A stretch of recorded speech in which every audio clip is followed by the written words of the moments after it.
Hey there, it's a beautiful Monday, September 20th. The year is 2021.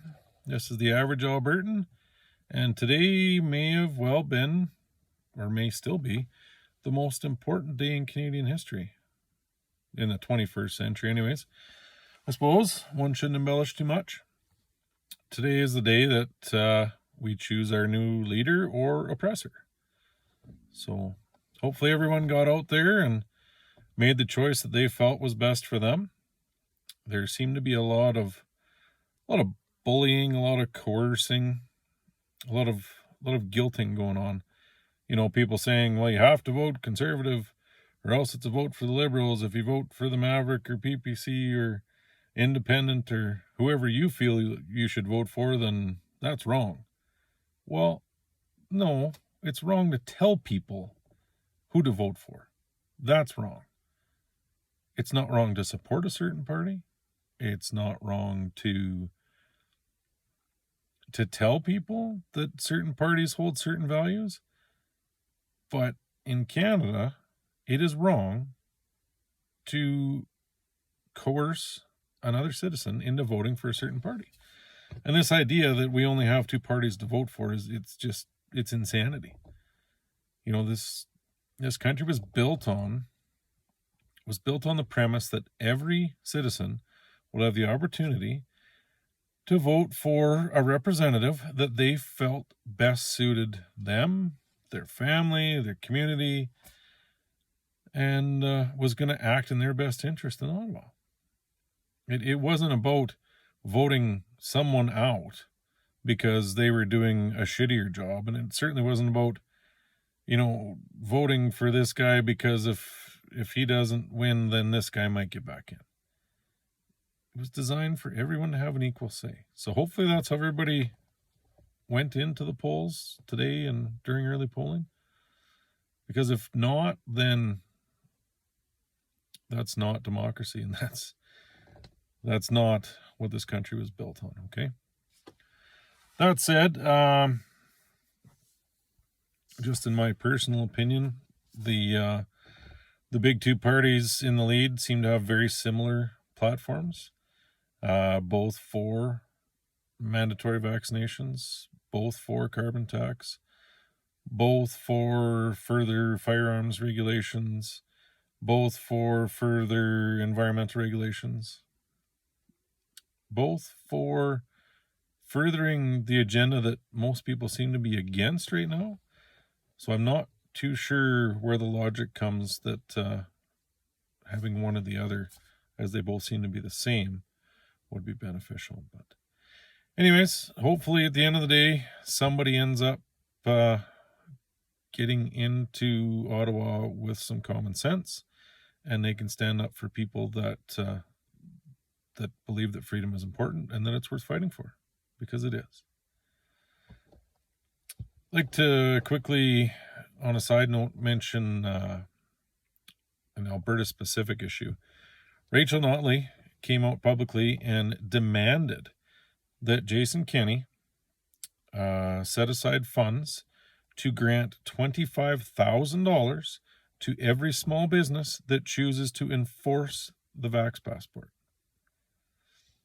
So the queen of communism, Rachel Notley, the psychopath, is demanding that your money that you paid in tax goes towards businesses that support medical apartheid, that goes towards businesses that believe that segregation is acceptable in Canada, that goes towards businesses that are willing to break the law and force you to submit your private health information in order to enjoy their services.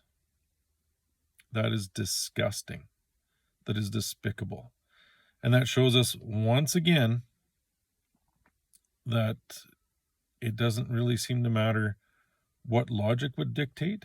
These people do not care about you or your family or what's in your best interest or your business. And I don't know what Jason Kenney's going to do. I mean, the man seems to have a spine equivalent to a bowl of pudding. I don't know where he's headed. Every single thing he's promised, he has retracted, I suppose. He disappeared for about 3 weeks, and when he came back, he's a different person.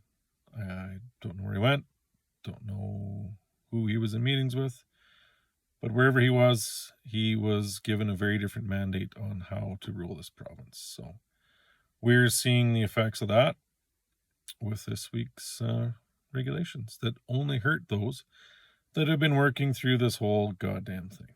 So that's a good time. Lastly,